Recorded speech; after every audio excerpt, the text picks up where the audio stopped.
ఇప్పుడు మన మధ్య ఇంకొక ముఖ్యమైన అతిథి బీరం సుందర్రావు గారు, డాక్టర్ బీరం సుందర్రావు గారు. ఆయన గురించి సాహిత్యవేత్తల్లో తెలియని వారంటూ లేరు. ప్రకాశం జిల్లా, ముఖ్యంగా దక్షిణ కోస్తా ఆంధ్రలో బీరం సుందర్రావు గారు, భూసరాపల్లి వెంకటేశ్వర్లు గారు, శ్రీరామ కవచం సాగర్ గారు, తర్వాత ఆదినారాయణ గారు, అంతేనా సార్? ఆదినారాయణ గారు, నాగభైరవ ఆదినారాయణ గారు, వీళ్ళ నలుగురు 4 స్తంభాల్లాగా నిలబడి సాహిత్యం కోసం వారి కృషి అసలు ఎంతో గొప్ప కృషి చేస్తున్నారు. ఈ నలుగురిలో ఒకరైనటువంటి మనకి డాక్టర్ బీరం సుందర్రావు గారు గొప్ప విమర్శకులు, గొప్ప కవి. సాగర్ గారు అప్పుడప్పుడు మాట్లాడుతున్నప్పుడు చెప్తూ ఉంటారు, బీరం సుందర్రావు గారు రాసినటువంటి కొన్ని కవిత్వ వినిపిస్తూ ఉంటారనమాట. అంత అద్భుతమైన కవిత్వం రాశారు సారు. బీరం సుందర్రావు గారిని మాట్లాడవలసిందిగా కోరుచున్నాను.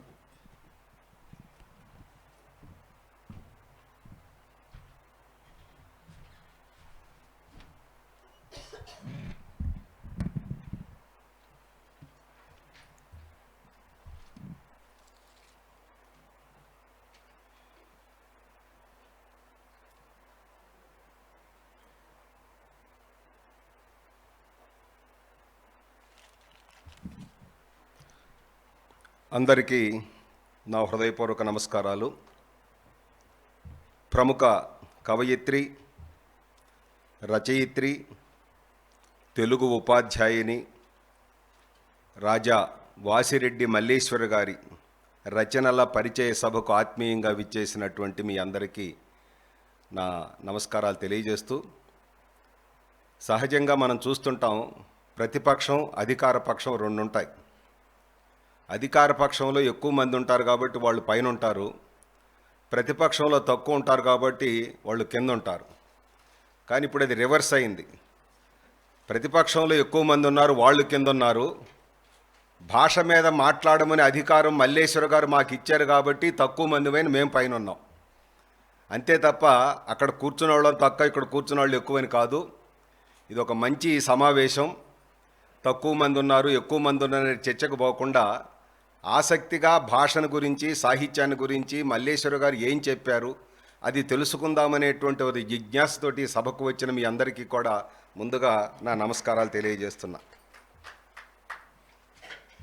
మల్లేశ్వర గారు నాకు ఒక పదం అర్థాలెన్నో అనేటువంటి వారి పుస్తకం గురించి మాట్లాడమని నన్ను ఒక నెల క్రితం అడిగారు. వారు పీడిఎఫ్లో ఆ పుస్తకం నాకు పంపించారు. పుస్తకం చదివాను. తర్వాత నాకు కొంత వారిని గురించి సమాచారం కావాలి కాబట్టి వారికి ఫోన్ చేశాను. మేడం గారు, ఇదేనా ఇంకా మీరు ఇతర రచనలు ఏమైనా చేశారంటే వారు చెప్పారు, నేను కొన్ని గజల్స్ రాశానండి, అట్లాగే భాషకు సంబంధించి, చిన్నపిల్లలకు సంబంధించి ఇంకా చాలా పుస్తకాలు రాశారని వారు ఫీడ్బ్యాక్ అంతా ఇచ్చారు నాకు. అది తర్వాత నేను 1-2 సందర్భాలు వచ్చినప్పుడు చెప్తాను.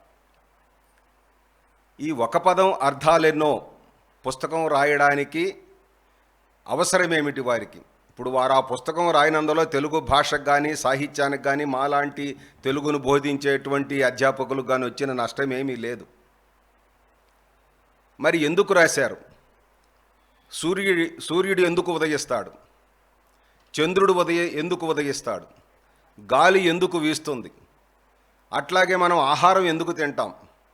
ఇవన్నీ కూడా ప్రశ్నలు అనుకుంటే వాటికి జవాబు ఉంటుంది. అట్లాగే మేడం గారు కూడా ఆ పుస్తకం రాయాలి కాబట్టి, ఆ పుస్తకం వల్ల సమాజానికి ఒక మంచి ప్రయోజనం ఉంటుంది కాబట్టి, ఒక ప్రయోగాత్మకమైనటువంటి రచన ప్రయోజనాత్మకంగా రాస్తే సమాజం తప్పనిసరిగా రిసీవ్ చేసుకుంటుందనేటువంటి ఒక సదుద్దేశంతో ఆ పుస్తక రచన చేశారు. అంటే వారైనా ఇంకెవరైనా రాయొచ్చు కదంటే, ఎవరు ఏ పని చేయాలో ఆ పనే చేయాలి. వారు భాషని బాగా పఠించారు, అధ్యయనం చేశారు, కొంతకాలం బోధించారు, అలాగే అనేక రకాల గ్రంథాలు చదివారు. వీటన్నిటి యొక్క అనుభవ సారంతో వారు భాష మీద ఒక అధికారం ఉంది కాబట్టి ఆ పుస్తకం రాసేటువంటి ఒక అధికారాన్ని వారు పొంది ఉన్నారు కాబట్టి ఆ అనుభవాన్ని రంగరించి వారు ఈ పుస్తకం రాశారు. అది నేను రాయాలంటే నేను రాయలేను. నేను ఒక 35 ఏళ్ళు పాఠం చెప్పాను, కానీ నేను రాయను. కారణం ఏమిటంటే అది ఎలా రాయాలనే విషయం కూడా ముందు తెలియాలి. ఈ ఒక పదం అర్థాలు అనేటువంటి పుస్తకంలో ఉన్నటువంటి విశేషాలు చెప్పే ముందు మనందరికి కూడా ఒక పేరు ఉంటుంది, ప్రతి వ్యక్తికి ఒక పేరు ఉంటుంది, అట్లాగే ప్రతి వస్తువుకి ఒక పేరు ఉంటుంది. కొంతమంది వ్యక్తులకు రెండు పేర్లు ఉంటాయి, ఒకటి పెట్టుడి పేరు ఉంటుంది, తర్వాత ఇంకొకటి పిలిచే పేరు ఉంటుంది. ఆ పిలిచే పేరుని నిక్ నేమ్ అని కూడా అంటుంటారు. అట్లాగే ఒక్కొక్క వస్తువుకి మూడు పేర్లు ఉంటాయి, మన ఇళ్లలో కూడా వాడుతుంటాం. మన గృహోపకరణాలు కొన్ని తీసుకునే పని అయితే వంటగదిలో వాడే వస్తువులకి 2-3 రకాల పేర్లు ఉంటాయి. గరిటె, గంటె, ఇంకొక ప్రాంతానికి వెళ్తే ఇంకొక రకంగా పిలుస్తారు.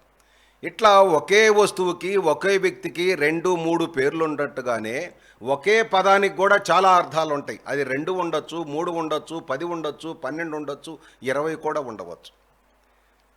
ఒక పదానికి ఒక అర్థమే తెలియక మనం జుట్టు పట్టుకొని గింజుకులాడుతూ ఉంటే, పిల్లలకు పాఠాలు చెప్పడానికి ఇబ్బంది పడుతూ ఉంటే, ఒక పదానికి ఎన్ని అర్థాలు ఉన్నాయో వారు అనేక రకాలైన పరిశోధనలు చేసి ఒక పుస్తక రూపంలో ప్రచురించడం అనేది దాని వెనకున్న వాడి పరిశ్రమ ఎంత గొప్పదో మనం అర్థం చేసుకోవాలి. ఒక పుస్తకం చదవడం చాలా తేలిక, ఒక పుస్తకం రాయడం చాలా కష్టం. ఆ చదివేటప్పుడు మనం ఏం చేయాలంటే రాసిన వాళ్ళ యొక్క పరిశ్రమను గుర్తించాలి.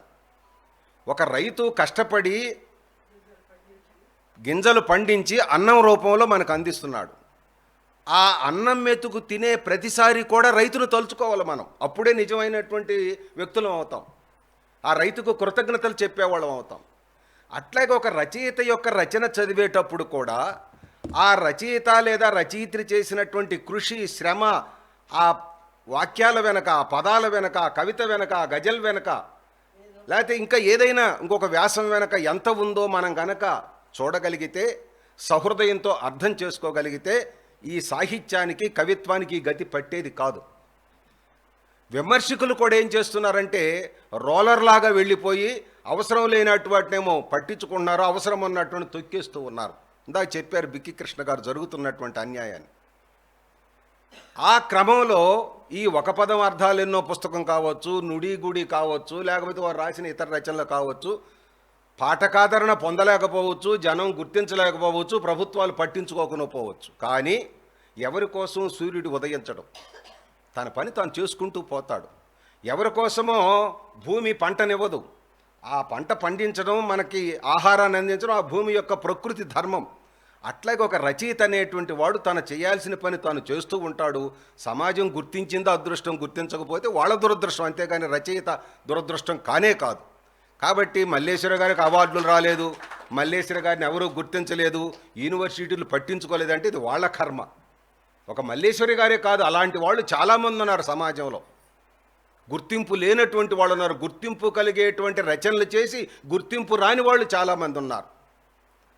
కాబట్టి దాని గురించి వాళ్ళు బాధపడకూడదు. ఒక సమధికమైనటువంటి ఉత్సాహంతో ఇంకా మంచి పుస్తకాలు రాస్తే ఎప్పటికైనా సరే కాలం అనేది ఒకటి ఉంటుంది కాబట్టి, ఆ గుర్తించే వాళ్ళు పుడతారు కాబట్టి వాళ్ళు చదువుతారు. కాలోహ్య నిరవధికం విపులాచ పృథ్వీ అన్నాడు కదా. కాబట్టి మనం కాలం కోసం రాయాలి కానీ ఇప్పుడుండేటువంటి వ్యక్తుల కోసమో, ఈ వచ్చి రాని భాష మాట్లాడేటువంటి వాళ్ళ కోసమో కాదు అనేటువంటి విషయాన్ని నేను మేడం గారికి విజ్ఞప్తి చేయదలుచుకున్నాను. ఈ పుస్తకాన్ని రాయడానికి వారు ఎంత శ్రమించారో ఒక మాట చెప్తాను మీకు. ఒక పదం అర్థాలెన్నో పుస్తకం రాయాలంటే ముందు భాష మీద ఒక సదవగాహన ఉండాలి, ఎవరికైనా సరే, వారికైనా, నాకైనా, ఇక్కడ కూర్చున్న మీకైనా. కాబట్టి మల్లేశ్వర గారు ఏం చేశారంటే భాషా భాండాగారాన్ని శోధించారు. ఈ ఒక పదం అర్థాలెన్నో పుస్తకం రాయడానికి 1 భాషా భాండాగారాన్ని శోధించారు, 2 అనేక కావ్యాల్ని పరిశీలించారు, అట్లాగే 3 ఆయా ప్రాంతాల్లో పర్యటించారు, 4 స్వీయ ఆలోచనని వాటితోటి రంగరించారు. ఇవన్నీ కలిపి ఈ ఒక పదం అర్థాలెన్నో పుస్తకం రాశారు. అంటే ఒక పదం వెనక ఉన్నటువంటి అర్థాలు మనకు తెలియాలంటే ఎంత కృషి ఉంది అంటే ముందు భాషని పరిశోధించాలి, భాష యొక్క స్వరూపం తెలియాలి. ఇందాక చెప్పారు కదా నాళేశ్వరం శంకర్ గారు, భాష స్వరూపం తెలియకుండా, ఎవరు ఏ మాండలికాన్ని ఎందుకు మాట్లాడుతున్నారో తెలియకుండా నువ్వు భాష గురించి ఎలా మాట్లాడతావు, ఆ మాండలికాన్ని నువ్వు నీ కవిత్వంలో ఎలా ప్రయోగిస్తావు, దానికి అర్థం తెలియకుండా. కాబట్టి భాషని పరిశోధించాలి మొట్టమొదటి ఎవరైనా రాసేటప్పుడు. అలాగే కావ్యాల్ని కూడా చదవాలి. ఒక్కొక్క కవి ఒక్కొక్క రకమైన అర్థంలో వాడతాడు ఒక్కొక్క పదాన్ని. తిక్కన వాడినటువంటి అర్థాన్ని ఎర్రన వాడడు, ఎర్రన వాడిన పెద్దన వాడడు. లేకపోతే ఆధునికుల్లో శ్రీశ్రీ ఆ విధంగా వాడకపోవచ్చు. కాబట్టి ఒక కాన్సెప్ట్ తోటి సందర్భాన్ని బట్టి సమయాన్ని బట్టి కవులు పదాలు ప్రయోగిస్తుంటారు. దానికి మనం అర్థాలు వెతుక్కునేటప్పుడు ఆ సందర్భాన్ని బట్టి మనం అర్థం చెప్పాల్సి ఉంటుంది. ఇప్పుడు వారు చేసిన పని అదే. కాబట్టి కావ్యాల్ని వారు చాలా బాగా చదివారు. అట్లాగే వీటితో పాటుగా ప్రాక్టికల్ నాలెడ్జ్ ఉండాలి రచయితకి. ఆ ప్రాక్టికల్ నాలెడ్జ్ ఏంటంటే ప్రాంతాలన్నీ పర్యటించడం. వారు పుట్టిన ఊరు కావచ్చు, వారు ఉద్యోగం చేసిన ఊరు కావచ్చు, లేకపోతే వారు ప్రస్తుతం నివాసం ఉంటున్నటువంటి ఊరు కావచ్చు, లేకపోతే వివిధ రకాల సమావేశాలకి, సభలకి, సదస్సులకు వెళ్ళి అక్కడ ఉన్నటువంటి వ్యక్తులతోటి పరిచయం అయినటువంటి అనుభవం కావచ్చు. ఈ విధంగా ప్రాంతాలన్నీ కూడా పర్యటించి నేర్చుకున్నటువంటి ఆ అనుభవం అన్నదే దాన్ని తన యొక్క స్వీయానుభవంతో రంగరించి ఒక పదం అర్థాలెన్నో పుస్తకం మల్లేశ్వర గారు రాశారు. That is the background. ముందు అది అర్థం చేసుకోవాలి పాఠకుడు అనేటువంటి, లేకపోతే ఆ పుస్తకం అర్థం కాదు. ఈ విధంగా వారు దాదాపు ఒక 166 పదాలకి, అంటే ఒక పదం అర్థాలెన్నో పుస్తకం అంతకుముందు ఒక భాగం వేశారు. అది ముద్రణ అయిందో లేదో నాకు తెలియదు. అది ముద్రణ అయింది. ఓకే, ఇది ఈ రెండవ భాగం. ఆ మొదటి భాగంలో ఏం చెప్పారో నాకు తెలియదు, కానీ రెండవ భాగం చదివితే మొదటి భాగానికి కొనసాగింపు అని నేను అనుకుంటున్నాను. ఎందుకు రెండు సంబంధం లేదు, కాకపోతే ఆ అడుగులు అలాగే నడుచుంటాయి కదా. కాబట్టి వారు ఆ మొదటి పుస్తకంలో ఒక పదం అర్థాలెన్నో అటువంటి పుస్తకం రాసి ఆ అనుభవాన్ని మరింత పరిపక్వంగా ఈ రెండవ పుస్తకంలో చెప్పారని నేను భావిస్తూ ఉన్నాను. కాబట్టి ఒక పదానికి మన వాళ్ళు చెప్తుంటారు అదును పదును అంటుంటారు. పదానికి అదును ఉంటుంది, కవి ప్రయోగించేటప్పుడు పదానికి పదును ఉంటుంది. ఆ అదును పదును తెలిసి కవి ఎలా ప్రయోగిస్తున్నాడు, రచయిత ఎలా ప్రయోగిస్తున్నాడు తెలిస్తే, ఆ ఉదాహరణ కనుక మనం గమనించగలిగితే ఒక పదం అర్థాలనేటువంటి పుస్తకాన్ని మీరు కూడా రాయొచ్చు. వారే కాదు, మీరు కూడా రాయొచ్చు. కానీ ఆ రాసే విధానం వారి నుంచి మాత్రం మనం తెలుసుకోవాలి. ఆ కీ వారి దగ్గర ఉన్నది. ఆ కీ కనుక మనం పట్టుకోగలిగితే మనం కూడా చాలా అర్థాలు తెలుసుకోవడానికి అవకాశం ఉంటుందన్నమాట. గురజాడ అప్పారావు గారు ఒక మాట చెప్పారు, భాషాభిమానము నాకు కలదని ఒట్టి గొప్పలు చెప్పుకోకోయ్, పూని ఏదైనా ఒక మేల్చేసి జనులకు చూపవోయ్ అన్నాడు. భాషాభిమానము నాకు కద్దని ఒట్టి గొప్పలు చెప్పుకోకోయ్. చాలామంది చెబుతుంటారు, నేను తెలుగు భాష నాకు ప్రాణం అండి, నాకు సంస్కృతం అంటే ప్రాణం అండి, నాకు అసలు ఆంగ్లం అంటే బ్రహ్మాండంగా మాట్లాడుతాను, ఇలా చెప్తుంటారు. కానీ దేంట్లో కూడా కనీసం నాలెడ్జ్ కూడా వాళ్ళకు ఉండదు. ఈ విధంగా కోతలు కోసేవాళ్ళు ఉంటారే, వాళ్ళని విమర్శిస్తూ గురజాడ వ్యంగ్యంగా చెప్పాడనమాట. కాబట్టి భాషాభిమానం ఉండటం అనేది కాదు కావాల్సింది, ఆ భాషాభిమానాన్ని మనం ప్రజల దగ్గర, పాఠకుల దగ్గర వాళ్ళకు అర్థమయ్యేటువంటి పద్ధతిలో పిల్లల దగ్గర కూడా చెప్పగలగాలి. ఇందాక చెప్పారు ఎవరో, 1వ తరగతి పిల్లోడికి పాఠం చెప్పడం చాలా కష్టమని. రియల్ టీచర్ ఎక్కడంటే 1వ తరగతి పిల్లోడి దగ్గరే ఉంటాడు. కాలేజీలో నాలాంటి లెక్చరర్స్ ఎలాగ చెప్పినా కూడా వాళ్ళు వినరు, వాళ్ళు విన్నా కూడా వాళ్ళకి అర్థం కాదు. కాబట్టి మన గంట ముగించుకొని మన బిల్లు మనం చూసుకుంటాం తప్ప ఆ పసిపిల్లోడి సంగతి మనం పట్టించుకోం. కానీ 1వ తరగతికి పాఠం చెప్పే పిల్లోడు ఉన్నాడే, ఆ ఉపాధ్యాయుడు ఉన్నాడే, అతడు నిజమైన ఉపాధ్యాయుడు. ఇప్పటికి కూడా నాకు 5వ తరగతిలో పాఠం చెప్పిన ఉపాధ్యాయుడిని చెప్పుకుంటాను, యూనివర్సిటీలో పాఠం చెప్పిన ఉపాధ్యాయుడిని నేను చెప్పుకోను. కాబట్టి ఎవరు బీజం వేస్తారో, ఎవరు పరిపక్వం కావడానికి ఆ విధమైనటువంటి విత్తు నాటుతారో అతడు నిజమైనటువంటి టీచరు. ఎందుకంటే అడుగులు నేర్పేటువంటి వాడు, పదాల యొక్క సొగసు నేర్పేటువంటి వాడు, పద్యాల యొక్క నడక నేర్పేవాడు, పద్యం ఎలా పాడాలో నేర్పేటువంటి వాడు 5 తరగతుల్లో పాఠం చెప్పేటువంటి టీచరే. కాబట్టి అదిగో అక్కడ మనం నేర్చుకోవాలి. భాషాభిమానం అనేది చిన్నతనం నుంచి ఉంటుంది, నరనరాల్లో ఉంటుంది. తర్వాత పెద్ద అయ్యే కొంది దాన్ని మనం వదిలేస్తాం కాబట్టి, విసర్జిస్తాం కాబట్టి మనం అందరం కూడా ఆ భాష లేని వాళ్ళుగానో, లేకపోతే భాష అంటే అభిమానం లేని వాళ్ళుగానో ఉన్నాం. కానీ వాస్తవానికి అందరి నరనరాల్లో భాషాభిమానం ఉంటుంది. ఆ భాషాభిమానం ఉందని చెప్పుకోవటం కాదయ్యా, ఆచరించి చూపించమంటున్నారు. అదిగో ఆచరించి చూపించడం కోసమే మల్లేశ్వర గారు ఇలాంటి విలువైనటువంటి పుస్తకాలు ఎన్నో రాశారు. అందుకు మనందరం కూడా ఒక్కసారి వారిని హర్షధ్వానాలతోటి అభినందించాలి. ఇక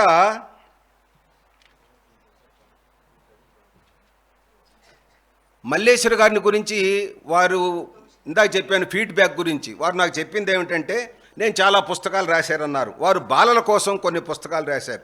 తేనె చినుకులు, తేనె వాకలు, రెల్లు పువ్వులు, అమ్మ పాట, ఇంద్రధనస్సు ఇలాంటి రచనలన్నీ కూడా చిన్నపిల్లల కోసం చేశారు. అట్లాగే కవిత్వం విషయంలో చూసుకుంటే కైత అనేటువంటి వచన కవితల సంపుటం వేశారు. మోహన, కలికి, నే అనేటువంటి గజళ్ళ సంపుటాలు వేశారు. ఇక భాషకు సంబంధించి పదాల పరిమళాలు, నుడి, గుడి, పదంలో పదం, వెన్నెల పదాలు, ఇప్పుడు మనం చెప్పుకుంటున్నటువంటి ఒక పదం అర్థాలు ఎన్నో, ఇలాంటి చాలా విలువైనటువంటి భాషా సంబంధమైనటువంటి గ్రంథాలు కూడా వారు రాయడం జరిగింది. దీనితో పాటుగా ఎల్కేజీ నుండి 8వ తరగతి దాకా తెలుగు వాచకాలు కూడా రాసినటువంటి అనుభవం వారికి ఉన్నది. మరి ఇంత పరిశ్రమ చేసినటువంటి వారి యొక్క ఆ సేవల్ని మరి ప్రైవేట్ పబ్లిషర్స్ కావచ్చు, ప్రభుత్వం కావచ్చు, మొత్తానికి గుర్తించి ఉపయోగించుకున్నారు. అందుకైనా మనం వారిని అభినందించాలన్నమాట.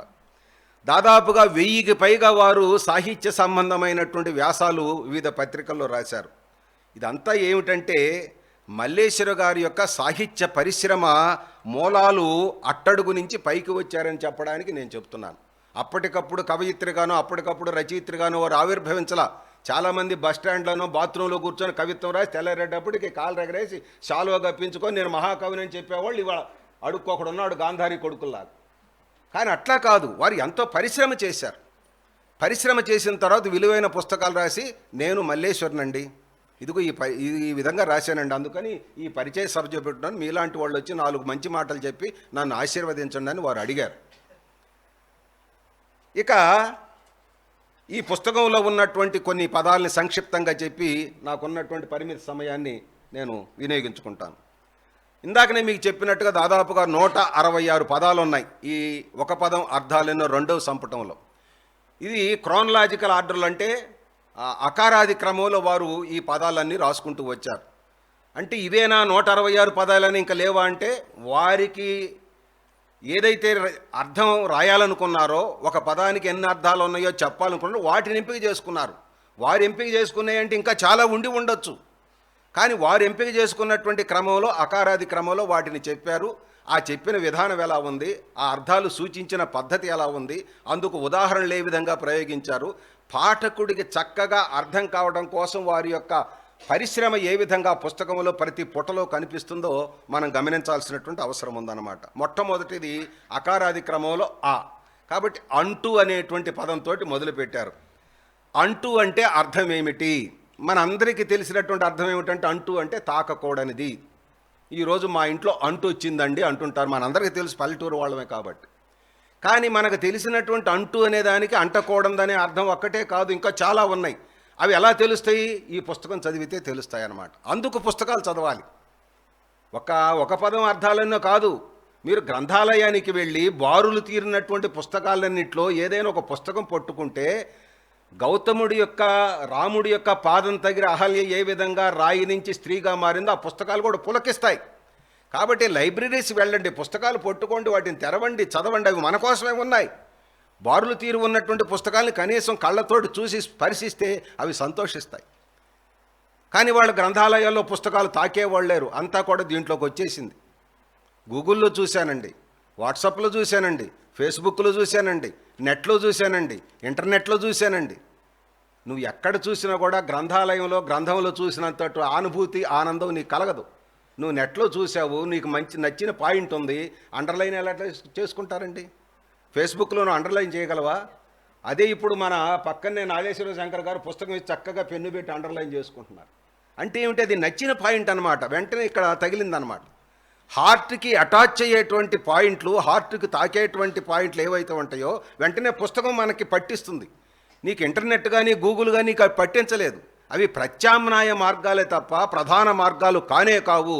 దయచేసి పుస్తకాలు చదవడం అలవాటు చేసుకోండి. ఇలాంటి పుస్తకాలు చదవటం మరీ అలవాటు చేసుకోండి, ఎందుకంటే కొంచెం భాష అంటే మనకి పరిజ్ఞానం పెరుగుతుంది కాబట్టి. అంటూ అంటే అంటకూడదనే విషయం మనకు తెలుసు, కానీ వారు ఇచ్చిన అర్థాలు చూడండి. మైల అని అర్థం ఇచ్చారు. మైల అంటే కూడా మనకు తెలుసు, మలినము అనే అర్థం. సూతకం అనే అర్థం ఇచ్చారు. ఆముదం అంటుకోవడం, చేతికి అంటుకోవడం అన్నమాట.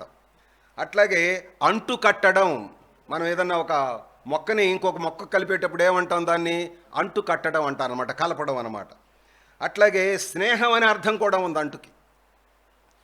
ఈ పుస్తకం చదివితే నాకు అర్థమైంది, స్నేహం అంటే తైలం అనే అర్థం కూడా ఉందని నాకు తెలుసు, ఇంకా కొన్ని అర్థాలు తెలుసు. కానీ అంటూ అంటే స్నేహం అనే అర్థం అన్న విషయం నాకు తెలియదు. 36 ఏళ్ళు పాఠం చెప్పా, కానీ ఈ పుస్తకం చదివినా తెలిసింది. కాబట్టి అలా చెప్పడం తప్పేం లేదు, నాకు తెలియదని చెప్పడంలో తప్పు లేదు, అదేదో సిగ్గుగా భావించాల్సిన పని లేదు. కాబట్టి ఎందుకు స్నేహం అనే అర్థం ఉంది అంటూ అంటే కలయిక, అంటూ అంటే కలయిక, అంటే స్నేహం అంటే ఒకరినొకరు కలుసుకోవటమే కదా. కాబట్టి ఒక మొక్కను ఒక మొక్క కలిపినప్పుడు అంటే విధంగా అయింది, ఒక మనిషిని ఒక మనిషి కలిపితే ఏమవుతుందండి, అది కూడా అంటే కదా. కాబట్టి అది స్నేహం అనే అర్థంలో వాడాడు. ఇట్లా ఒక వైడ్ సెన్స్ ఉంటుందన్నమాట పదాలకి, ఒక విశాలమైనటువంటి దృష్టితోటి కవులు రచయితలు వాటిని ప్రయోగిస్తారు. వాటిని మేడం గారు గుర్తించి చాలా చక్కగా వాటికి ఒక పద్ధతిలో వారు అర్థాలు ఇవ్వడం జరిగిందనమాట. అదే మనకి తెలుసు కదా, మనకు పాట కూడా ఉంది, జంట కవుల వలె అంటుకు తిరగాలి అనేదో సినిమాలో పాట ఉంది. ఎంత చక్కగా ప్రయోగించండి, మనకు తెలిసినటువంటి మాట నా కవి. ఇక్కడ సూతకం అనేటువంటి ఒక మాట వారు వాడారు అంటుకి. ఇది శూద్రకం అనే మాట నుంచి వచ్చింది. శూద్రకుడు, శూద్రుడు అంటే తక్కువ కులం వాడని మనకి ఈ మను సంభవంలో లేకపోతే ఇంకో వాటిలో వీటిలో చెప్తారని మనం అనుకుంటాం. ఈ శూద్రకుడు అంటే అంటరానివాడు అని అర్థం ఉంది. శూద్రకం నుంచి వచ్చిందే సూతకం.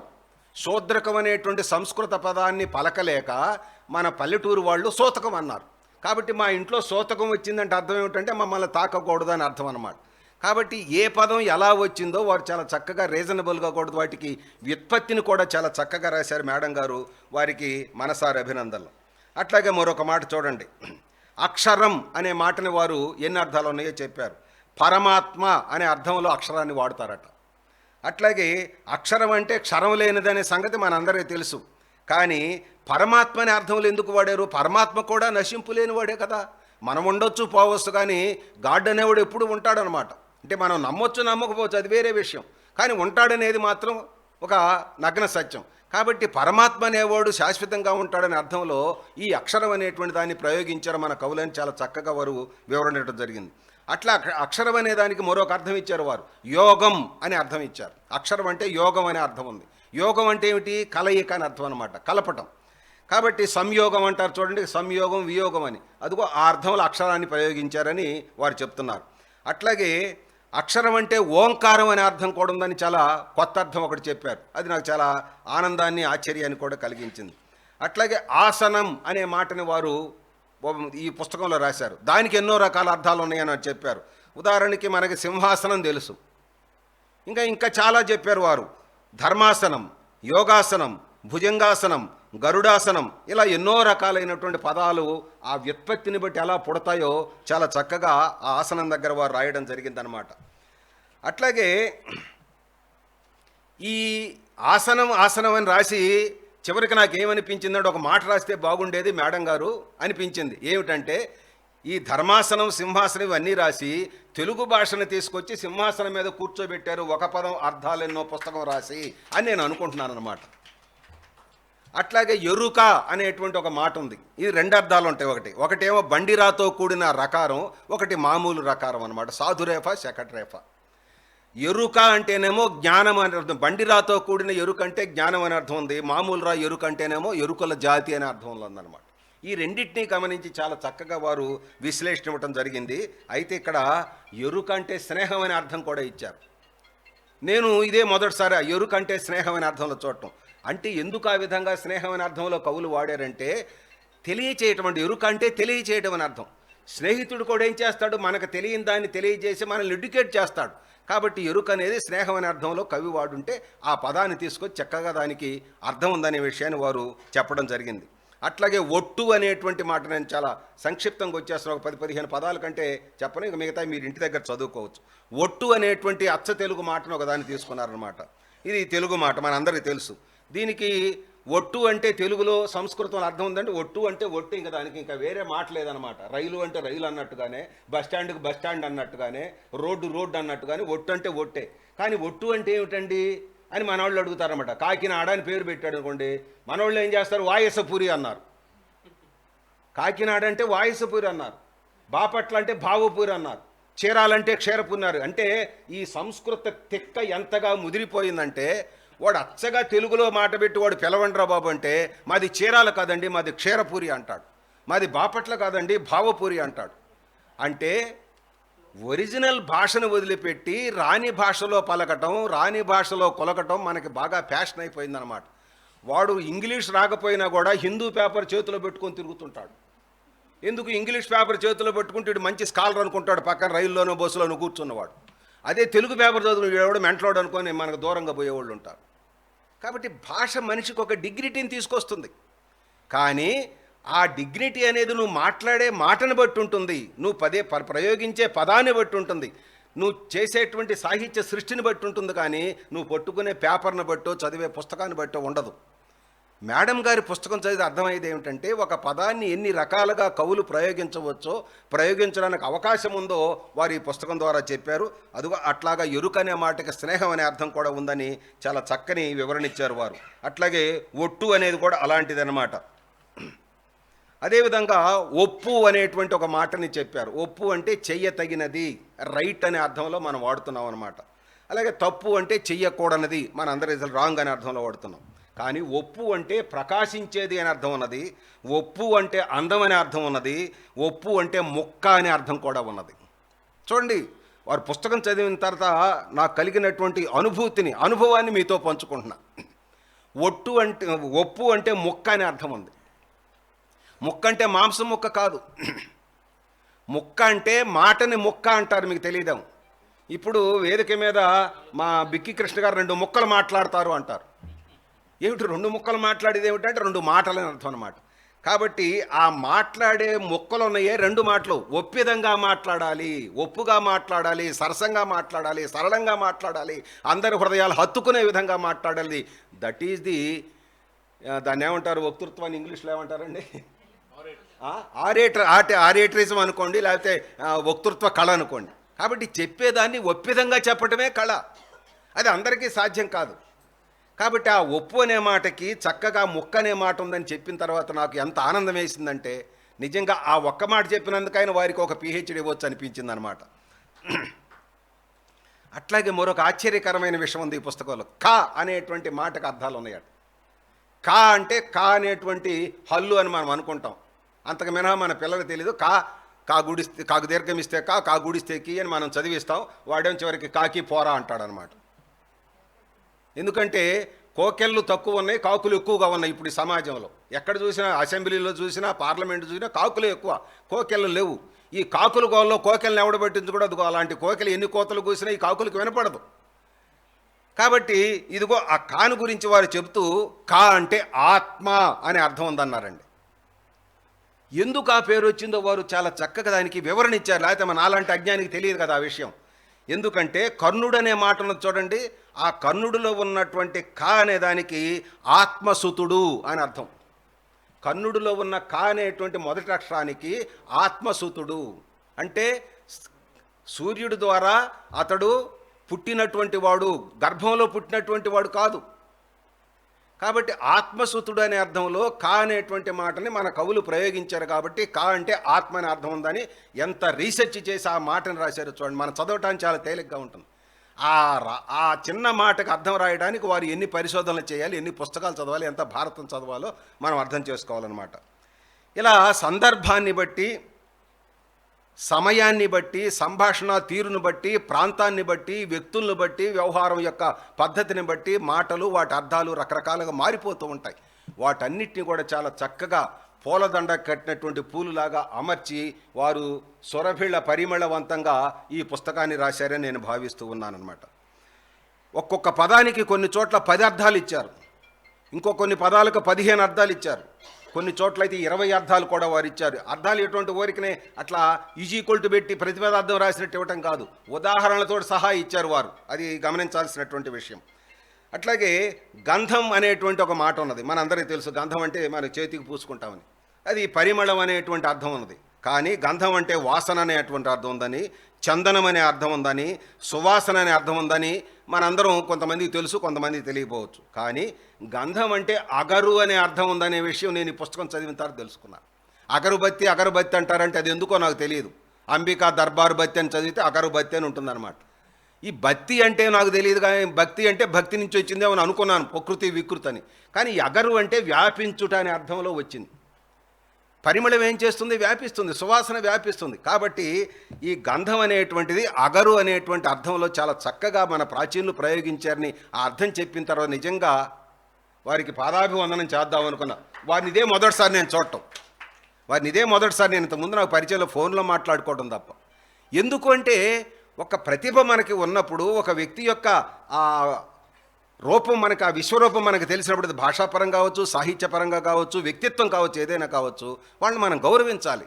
కాబట్టి చాలా చక్కగా గంధం అనే దానికి అగరు అనే అర్థం చెప్పి నాకు చాలా ఆనందాన్ని కలిగించారు. గంధం అంటే ఉత్సాహం అనే అర్థం ఉందని కూడా చెప్పారు. ఏమిటి గంధం అంటే ఉత్సాహం అనే అర్థం ఎలా ఉందని ఆలోచించాను నేను. ఉత్సాహం అంటే ఏమిటి?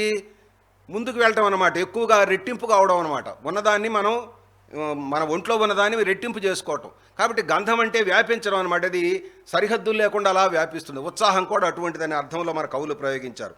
గంధం అంటే స్వల్పం అనే అర్థం కూడా ఉందని వారు చెప్పారు. అంటే తక్కువ అనే అర్థం కూడా ఉందన్నమాట. అంటే గంధం అంటే ఏమిటి? నువ్వు ఇక్కడి నుంచి ఇక్కడికి రాసుకుని అది ఉంటుంది, అలా ఒంటికి తగిలినా కూడా అలాగే ఉంటుంది. కాబట్టి ఎంత స్వల్పంగానే సరే, ఎంత అల్పంగానే సరే, ఎంత అధికంగానే సరే, దాని సువాసన చాలా గొప్పదనే అర్థంలో మన కవులు గంధానికి అల్పం అనే అర్థంలో కూడా ప్రయోగించారని చాలా చక్కగా చెప్పారు. ఈ సందర్భంగా వారు మన కరుణశ్రీ గారి పద్యాన్ని ఒకటి కోట్ చేశారు. వాడు కరుణశ్రీ గారు అంటే చాలా ఇష్టం. మొత్తం పుస్తకం మీద దాదాపు ఒక 50 పద్యాల దాకా కరుణశ్రీ గారి పద్యాలు ఉన్నాయి. మరి అంత అభిమానం ఎందుకో నాకు తెలియదు కరుణశ్రీ గారు అంటే. బహుశా శ్రీలో ఉన్నటువంటి ఆ సంపద, కరుణలో ఉన్నటువంటి ఆర్ద్రత, ఈ రెండు వారికి బాగా నచ్చేయేమో కవయిత్రిగా. అందుకని ఆ గజల్స్లో కూడా చాలా గొప్ప ఆర్ద్రమైనటువంటి గజల్స్, వారి గజల్స్ నేను చదివాను. ఓకే, చూడండి వారు ఏమంటారు. పరిమళము లేక ఎవరికి పనికి రాక పారవేయ బాటల పక్కబడి కరాళ కాలపురుషుని కారు చక్రాల కింద బ్రతుకులేని దరిద్ర పుష్పములివ్వి అని ఒక పద్యం రాశాడు కరుణశ్రీ గారు. ఈ పద్యం ఎందుకు కోట్ చేశారు? గంధం అంటే పరిమళం అనే అర్థం ఇచ్చారు కదా వారు. ఈ గంధం అంటే పరిమళం అనే అర్థం ఏ కవి ప్రయోగించాడంటే అప్పుడు కరుణశ్రీ గారు ప్రయోగించారని చెప్పడానికి అనమాట. అంటే మనం కష్టపడాల్సిన దాన్ని వారే కష్టపడి మనకి పక్వాన్ అనేది చక్కగా మన కంచంలో పెట్టాడు, మనం తినడమే మన పని. కాబట్టి పరిమళము లేక ఎవరికి పనికి రాక పారవేయ బాటల పక్కబడి కరాళ కాలపురుషుని కారు చక్రాల క్రింద బ్రతకలేని దరిద్ర పుష్పములివ్వి అని చాలా అద్భుతమైన పద్యం రాస్తే వారు దాన్ని చక్కగా కోట్ చేశారు. అంటే ఈ ఒక పదం అర్థాలెన్నో పుస్తకం చదవడం ద్వారా మనకి ఒక పదానికి ఉండే అర్థాలతో పాటు ఆ పదాలని ఏ కవులు ఎంత చక్కగా స్వారస్యంగా సన్నివేశానికి అనుగుణంగా సందర్భోచితంగా ప్రయోగించారో కూడా మనకు తెలుస్తుంది. అంటే అటు సాహిత్య పరిజ్ఞానం కలుగుతుంది, ఇటు భాషా పరిజ్ఞానం కలుగుతుంది, అర్థ పరిజ్ఞానం కలుగుతుంది. దీన్ని బట్టి మనం కూడా చక్కగా కవిత్వం రాసేటువంటి ఒక మంచి అనుభవం కూడా ఈ పుస్తకం చదివితే మనకు వస్తుందనేది నేను చెప్పదలుచుకున్నటువంటి సారాంశం అన్నమాట. అట్లాగే వారు ఒక మాట చెప్పారు 45వ పేజీలో. ప్రకృతిలోని ప్రతి పదార్థానికి ఒక వాసన ఉంటుంది. వారు ఇచ్చిన స్టేట్మెంట్. ప్రకృతిలోని ప్రతి పదార్థానికి ఒక వాసన ఉంటుంది, ప్రతి పువ్వుకు ప్రత్యేకమైన పరిమళం ఉంటుంది అని ఒక వాక్యం రాశారు వారు. అంటే ఇక్కడ ఏమిటి? ప్రతి పువ్వుకి పరిమళం ఉన్నట్టుగానే, ప్రతి పదార్థానికి వాసన ఉన్నట్టుగానే వారు చెప్పదలుచుకుందని ఇండైరెక్ట్గా ప్రతి పదానికి కూడా వాసన ఉంటుంది. పదార్థానికే కాదు, వస్తువుకే కాదు, ప్రతి పదానికి కూడా ఒక వాసన ఉంటుంది. అది మనం ఆఘ్రాణించేటువంటి తత్వం మనలో ఉండాలి. వారు ఒక పదం అర్థాలెన్నో పుస్తకం ఒక 166 పదాలకు చెప్పారు. అంతకు మొదటి భాగంలో ఇంకా కొన్ని చెప్పుంటారు, నుడి నాడుల్లో కొన్ని చెప్పుంటారు. ఇవి కాకుండా కొన్ని వేల లక్షల పదాలు ఉన్నాయి వారు చెప్పనటువంటివి.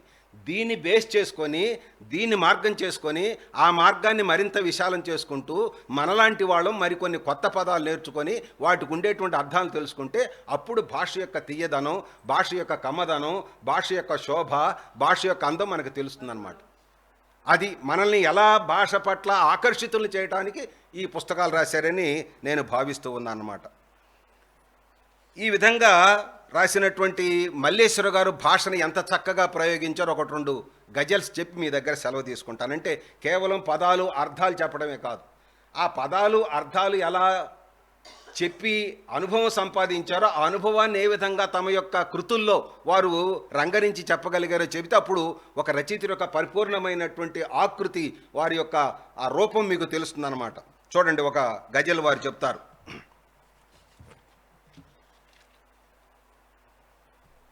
సుధలూరే అక్షరాధరాల మరులుకెంచు, చూడండి వారి గజల్.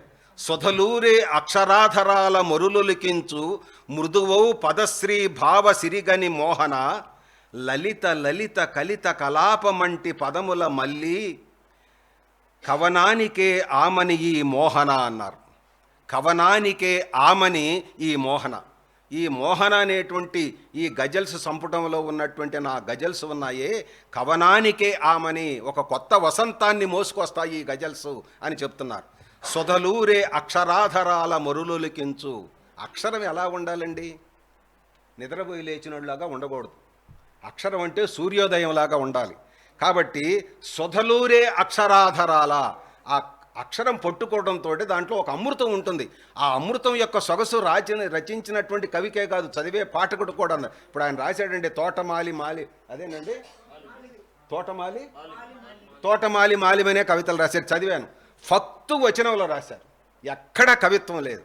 మేమైతే ఇంకడక్కడ పదచిత్రం అని, లేకపోతే ఎక్స్ప్రెషన్ అని, అభివ్యక్తి అని వాటి కోసం జుట్టు పీక్కుంటాం. ఏమీ లేవు. ఆయన ఫక్తు వచనం రాశాడు. అద్భుతమైనటువంటి దృశ్యాలు ఆయన మా కళ్ళ ముందు చూపించాడు. నేను చదివాను మీ పుస్తకం, మీకు ఉత్తరం రాద్దామని పెట్టుకున్నాను, నాకు టైం లేక కుదరలేదు. చాలా అద్భుతమైనటువంటి కవిత. అంటే ప్యూర్ పొయిట్రీ అంటారు. కేవలం కవిత్వం కోసమే కవులు వెంపర్లాడకూడదు. కవిత్వం లేకుండా కూడా కవిత్వం రాయవచ్చు. ఎలాగా? విద్యాధర్రావు గారి లాగా. ఒక తోటమాలి తోటలోకి వెళ్ళి ఒక పాది దగ్గర ఏ విధంగా అదంతా సరిచేసి ఒక మొక్కని పెంచి పెద్ద చేసి అది పూలు పూయటానికి ఆ తోటమాలి దోహదం చేస్తాడో, కవి కూడా రకరకాల పదాలని, భావాల్ని, అక్షరాలన్నింటినీ పొందిక చేసి తన మనసులో ఉన్నటువంటి భావాన్ని చక్కని భాషలో పొందుపరిచి చెప్పడానికి ప్రయత్నం చేస్తాడు. విద్యాధర్రావు గారు వారి పద్ధతిలో చెబుతారు, సుందర్రావు నా పద్ధతిలో చెబుతాడు, కృష్ణ గారు ఇంకొక పద్ధతిలో చెబుతాడు. ఆయన మార్మికనదే ఈ మధ్య రాశాడు, నేను చూడలేదు, కానీ చాలా గొప్ప కావ్యంగా మిత్రులు నాకు చెప్పారు. అంటే మార్మికనది అంటే ఏమిటి? కవిత్వానికి అందరికీ తెలిసేటువంటి అర్థంతో పాటు అందరికీ తెలియని అర్థం కూడా ఉంటుంది. ఆ తెలియని అర్థం తెలుసుకున్నప్పుడు కలిగే అనుభూతి, ఆనందం మీకు మాటల్లో చెప్పలేను. ఇందాక చెప్పానే కొన్ని అర్థాలు వారి పుస్తకం చదివినాక నాకు తెలిసాయని. అప్పుడు నేను పొందినటువంటి ఆనందం అంతా ఇంత కాదు. కాబట్టి రచయితలు అనేటువంటి వాళ్ళు సృష్టిస్తారు. మనం దాన్ని ద్రష్టతోటి చూసి, ఒక నిష్ఠతోటి చూసి, శ్రద్ధతో చూసి దాన్ని ఆనందంగా మనం అనుభవించగలగాలి. అలాంటి మంచి గజల్ అన్నమాట ఇది. చూడండి, ఇంకొకటి చూడండి. లలిత లలిత కలిత కలాపమంటి పదముల మళ్ళీ కవనానికి ఆమనన్నాడు. ఇక్కడ లలిత లలిత కలితని ఎందుకన్నారు? లలిత కలిత అంటే సరిపోతుంది కదా. కానీ ఆ లలిత లలిత కలిత అంతంతో ఆ పదానికి ఉండేటువంటి సొగసు అన్నమాట. ఇప్పుడు చంపకమాల, ఉత్పలమాల అంటే ఎందుకు ఛందస్సులో ఉన్నాయి అంటే, ఆ నజబజ్జరా భరణ భబరం అనేటువంటి వాడికి ఒక తూగుంటుంది. జకారం వచ్చినప్పుడు పదం అలా దూగుతుందన్నమాట. మధ్యలో గురువు ఉంటుంది కాబట్టి అది తెలిసి రాయాలి. ఛందస్ తెలిసిన వాడు పద్యం రాస్తే వేరుగా ఉంటుంది, ఛందస్ రాయని వాడు పద్యం రాస్తే మురుగుంట్లో పొరలాడినట్టుగా ఉంటుంది. ఇక్కడ కూర్చున్నారుగో సుబ్బారావు గారు ఉన్నారు, వాళ్ళ నాన్నగారు చిట్టిప్రోలు కృష్ణమూర్తి గారు కేంద్ర సాహిత్య అకాడమీ అవార్డు గ్రహీత పురుషోత్తముడు అని ఒక మహాకావ్యం రాశాడు. ఎంత ప్రౌఢమైనటువంటి శైలిని పాఠకులకు అర్థమయ్యే పద్ధతిలో చెప్పారో ఆ పద్య నిర్మాణం చదివితే అర్థమవుతుంది. అట్లాగా వీరు కూడా చూడండి, లలిత లలిత కలిత కలాపమంటి పదములు అన్నారు. ఆ లలిత లలితని ప్రయోగించడం ద్వారా ఆ పదాలకు ఉండేటువంటి ఆ మార్ధవాన్ని చాలా చక్కగా వారు పొదువుకున్నారు. ఇంకొక మాట చూడండి, సొదలూరే మృదుమధుర పదాలతో, అది కాదు ఇంకోటి చూడండి, ఎన్ని కన్నీళ్లు నేల రాలితే ఓ కలవుతుందో తెలుసా. మల్లేశ్వర గారు రాసిన కవిత అండి, గజల్. ఎన్ని కన్నీళ్లు నేల రాలితే ఒక కలవుతుందో తెలుసా, ఎన్ని కలలు కనులవో ఎన్ని కలలు కనుల ఒడివాలితే కళవుతుందో తెలుసా. కళ కళ రెండు మాటలు తీసుకున్నారు. దీన్ని frame, okay sir, 1 minute sir. కళ కళ అనే రెండు మాటలు తీసుకున్నారు. దీన్ని ఒక ఫ్రేములో బిగించాలి. పద్యం రాసే కవి అయినా సరే, వచనం రాసే కవి అయినా సరే, నవల రాసేవాడు ఎవరైనా సరే, ఆ ఫ్రేమ్లో బిగించడమే గొప్పతనం రచయిత అనేటువంటి వాడికి. ఎన్ని కన్నీళ్లు నేల రాలితే ఒక కలవుతుందో తెలుసా. కన్నీళ్లు నేల రాలడం అనే దాన్ని మనం ముందు అర్థం చేసుకుంటే అది కళ ఎందుకు అవుతుందో తెలుస్తుంది అన్నమాట. అది రచయిత్రి మనకి ముందు పెట్టినటువంటి భావన. దానికి కొనసాగింపుగా ఆరోహణలో మొదటి దానికి ఆరోహణ అన్నమాట. ఎన్ని కళలు కనుల ఒడివాలితే ఒక కళ అవుతుందో తెలుసా. కాబట్టి అక్కడేమో కన్నీళ్లు కలవటం అని చెప్పారు, ఆ కళను తీసుకొచ్చి మళ్ళీ మొదట్లో పెట్టి ఎన్ని కళలు కనుల వాలితే ఒక కళ అవుతుందని చెప్పి అద్భుతమైనటువంటి పదవిన్యాసంతో ఆ గజల్ని పండించారు మేడం గారు. ఏటి మోత కోయిల కోత ప్రణయ గీతాలెన్నియో ఎన్ని లేవు వినాలంటే. మన వినాలంటే ఏటి మోత కోయిల కోత ప్రణయ గీతాలెన్ని లేవు వినాలంటే, లేపొద్దులు రే వెలుగులు మిణుగురుల సొగసులెన్ని లేవు కనాలంటే. మనం చూడాలనుకుంటే ఈ సృష్టిలో ఎన్ని అందాలు లేవండి. మనం వినాలంటే ఎన్ని మధురమైనటువంటి కావ్యాలు లేవు, పాటలు లేవు, పదాలు లేవు, గీతాలు లేవు, ఏవి వినడం లేదన్నమాట. మనం అదిగో ఆ అద్భుతాన్ని వారు చక్కగా చెప్పారు మన మేడం గారు. మరి సమయం అయిపోయింది కాబట్టి వారికి నేను హృదయపూర్వకమైనటువంటి అభినందనలు తెలియచేస్తూ, ఇంకా చాలా మంచి మంచి పదాలు పరికరం గురించి, పరిణామం గురించి, పర్వం గురించి, పలక మనం రాసుకునేటువంటి పలక గురించి, పారు అంటే బండిరాతో ఉన్నటువంటి పారు గురించి, అదేవిధంగా పేట అనేటువంటి మాటను గురించి, అదేవిధంగా ప్రభ అనేటువంటి మాట, బాల అనేటువంటి మాట, ఇంకా చాలా విశేషాలన్నీ కూడా వారు చెప్పారు. ఇవన్నీ చెప్పడానికి మనకు టైం లేదు కాబట్టి మీరు దయచేసి ఆ పుస్తకాన్ని వారు కనుక అచ్చువేసి మీకు అందజేస్తే మీరందరూ తప్పనిసరిగా కొని చదువుకోండి, ఊరికి తీసుకోమాకండి, కొని చదువుకోండి. చాలా మంచి విలువైనటువంటి పుస్తకం రాశారు వారు. వారికి అభినందనలు తెలియజేస్తూ సభాముఖంగా ఒక చిన్న విజ్ఞప్తి ఏమిటంటే, కొంచెం వారు భాషావేత్తల యొక్క సలహాలు కూడా తీసుకొని కొన్ని చిన్న చిన్న సవరణలు దాంట్లో చేస్తే మంచిది. ఎందుకంటే పంటి కింద రాళ్ళలాగా కొన్ని ఇబ్బందులు కలిగించే మాటలు కొన్ని ఉన్నాయి. అవి వారికి తెలియక రాశారా లేకపోతే తెలిసి రాశారా నేను ఇప్పుడు వేదిక మీద చెప్పను. కానీ భాష తెలిసినటువంటి వాళ్ళు, దాంట్లో బాగా డక్కా మొక్కీలు తిన్నటువంటి పెద్దలు ఉంటారు, వారి సలహాలు తీసుకొని వాటి పరిష్కారం చేసుకుంటే అది చాలా మంచి పుస్తకం అవుతుంది. అలాంటి మంచి పుస్తకం రాసి మనకు అందజేసినటువంటి మల్లేశ్వర గారికి హృదయపూర్వక మన అందరి తరఫున అభినందనలు తెలియజేస్తున్నా. నమస్కారం, సెలవు. Thank you.